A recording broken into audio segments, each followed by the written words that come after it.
Hi there. Sorry I'm a little bit late today. I've had a few technological issues and yes, well, it's sorted out now and we're here. So today I'm going to talk with you about a recent question I've had regarding the stages of a project.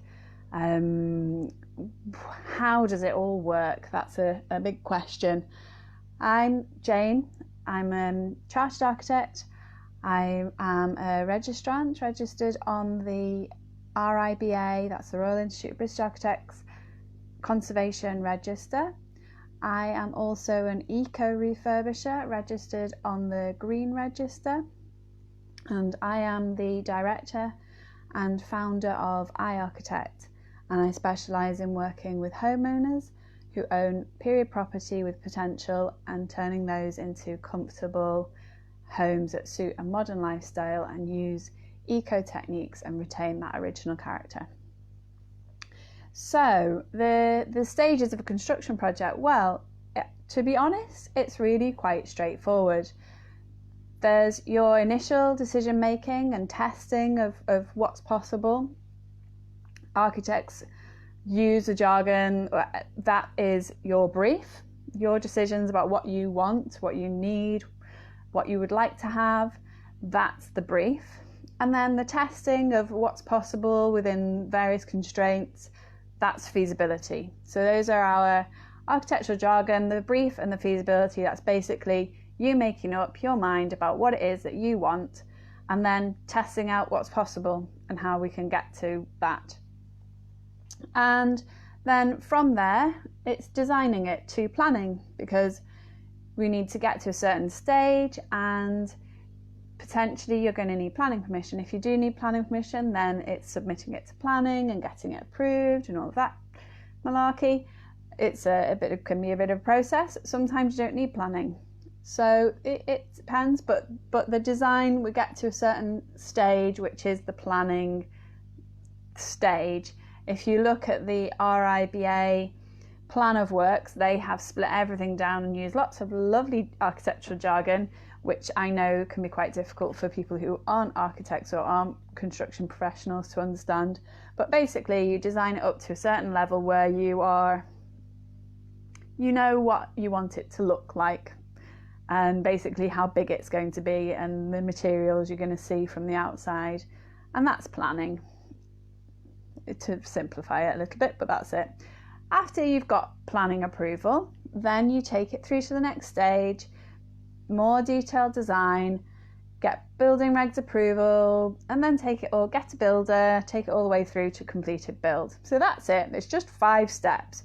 You make your decisions, you get a planning approval, you get building regs approval, you get a builder, and you get it built. It's simple. Honestly, it's really simple.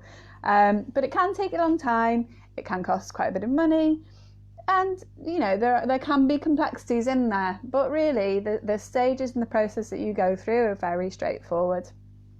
So if you're watching this live, say hello. If you're watching the replay, please type in replay. If you have any questions about any of these stages, please put them in the comments below, and I'll come back and have a look at them and respond where I can. So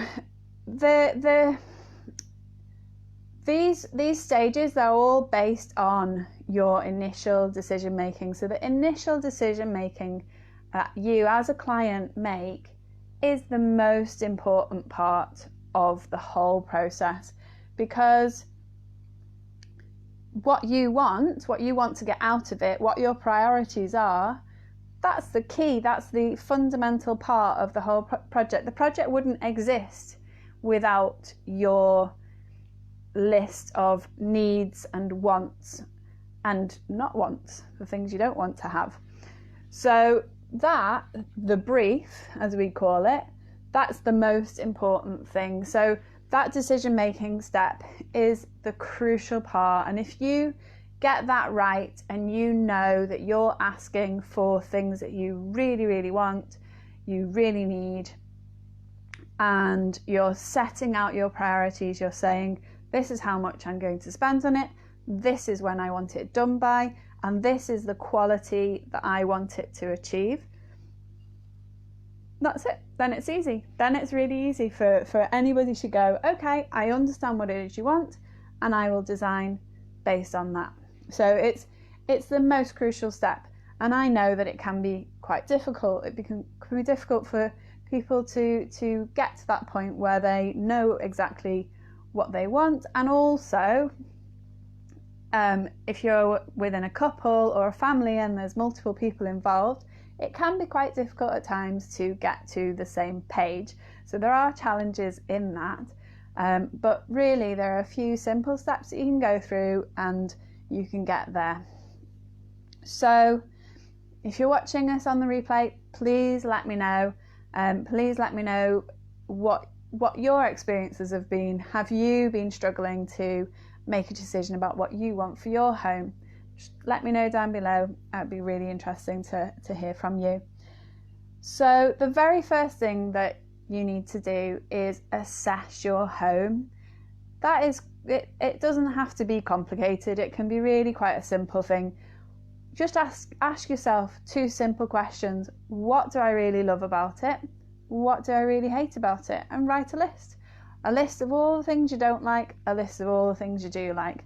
And that's a really great starting point, just to get the ball rolling and understand where you are with your home. And that identifies then what needs to change, what it's missing, what you could add to it to make it work better for you and to make it be a place that you love living, because ultimately that's what you want, isn't it? You want to be able to love your home, get home at the end of the day and relax, feel comfortable and content that you're at home.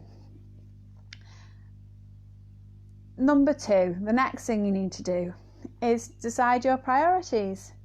What's more important to you? Is it the cost? Have you got a set budget and that's it, and you can't go above that, and it needs to all work within that budget? Well, that's fine. It doesn't matter if it's a low budget or if it's a high budget, but you decide what it is that you're going to spend on it. How much is it worth to you, and how much financial resources have you got available to you to be able to do this? And you set that budget. You decide the time scale that you want. If your budget is low, it can take longer. It can be possible to get things done within a lower budget, but sometimes it will take longer, and sometimes the quality will need to be of a more basic level in order to achieve that budget. But what's the most important is there a time that you have to get it done by? If that time scale is very tight, you might find it's going to cost you a bit more to achieve that rapid turnaround. Or is there a certain quality that you're looking for? Are you looking for something that's really high-end designer luxury materials? Are you looking for something that's really simple and basic materials, clean but maybe contemporary, more industrial look? Or there are so many aspects in between it. It could be a mid-range type of build quality, but you want there to be it to be using materials that are sustainable, that are locally produced and don't have a lot of transport miles, that are low carbon.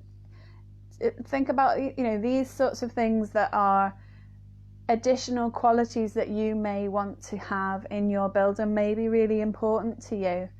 And then decide which is more important. Is it the cost? Is it the time scale? Or is it the quality that is more important to you? And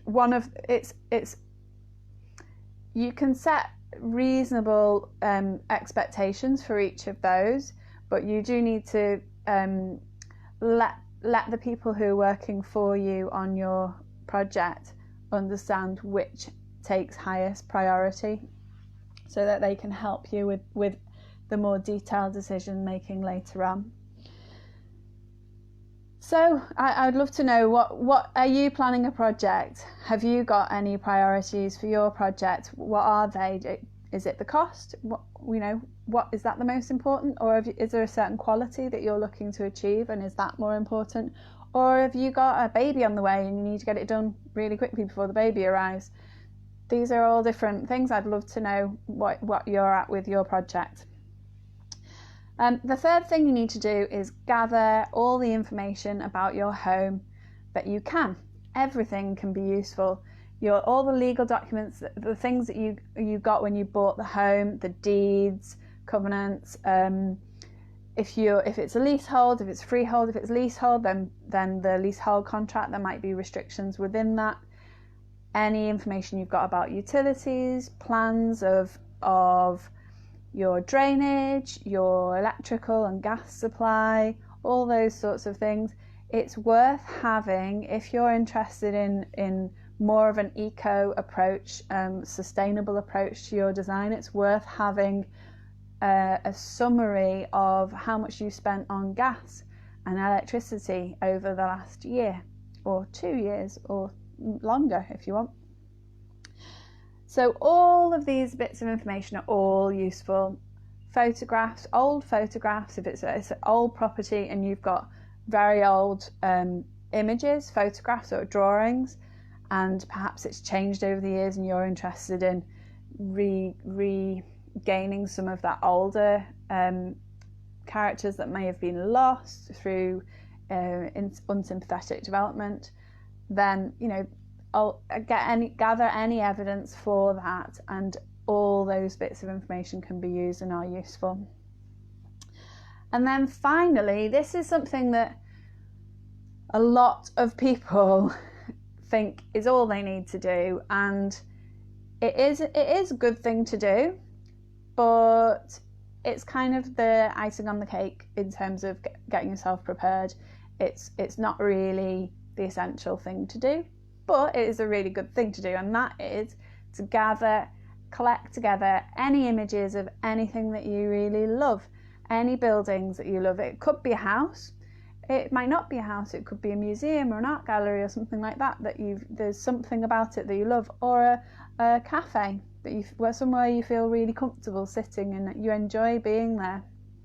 So gather photographs, and there are 2 really good online tools that you can use to do that: Pinterest and House. You can gather lots of images together and then you can collect them and see them, and you can share those with your designers, those Pinterest boards or those house idea books, and that gives them a really good idea of what it is that you'd like to achieve with your house. So let me know what you think about these ideas. Have you got all these pieces of information together? Have you made decisions? Have you been struggling to make decisions with your partner and loved ones? I'd be really interested to know what you think. If you've got any comments, please leave them below. So I have had worked with lots of clients on their homes, and there are a few clients who've come back to me years and years after they first met me. Next year is the 10th year that iArchitect has been in practice, and I've had clients come back to me. I met them, in the first couple of years of setting up the business, and they've come back to me in the last couple of years.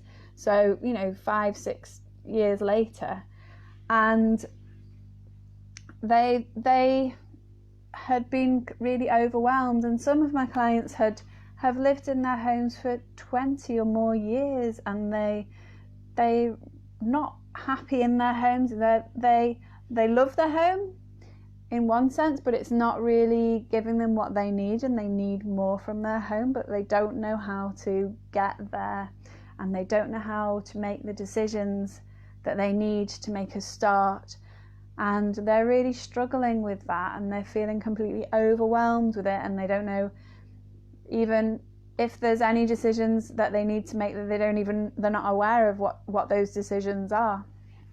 So I have developed a checklist that helps people walk through, as a homeowner, go through a checklist and think through what are the things that you need to decide and gather together and understand as a starting point, so that you can really get your project off to a really good start. And you can get that checklist for free.